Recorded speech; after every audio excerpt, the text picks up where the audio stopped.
A key claim of modern central banking is that printing money, inflation, grows the economy.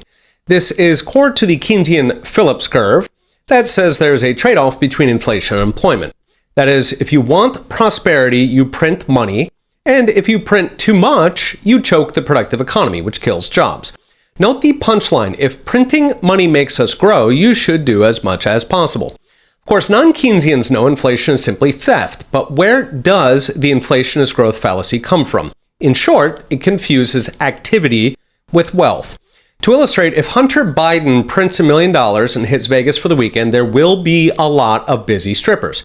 It's fantastic for Vegas, a tissue fire of economic growth, an extra million in GDP in however long Hunter's high lasts. Of course, where did the money come from? Well, it was siphoned from every other dollar in the world, like water into wine. So grandma now pays a little bit more for groceries, but Hunter had one hell of a weekend. So activity was created, wealth was not. In fact, it was stolen. Now, there is a way around this, a thought experiment first proposed by Milton Friedman in 1969, helicopter money. You fly a helicopter over the city, dumping out money. It's a thought experiment, remember? Governments, sadly, do not have money helicopters, but they do have stimulus checks.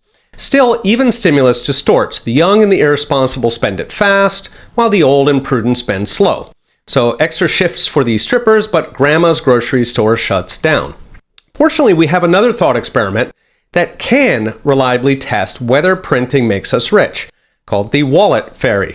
This little critter sneaks into every bedroom, bank vault, and payroll department across America on December 23rd, that is the founding of the Federal Reserve, and he draws an extra zero on the money. So you went to bed with $10 in your pocket, you wake up with $100. Your $1,000 checking account is now $10,000. You made $15 an hour at Best Buy, now you make $150.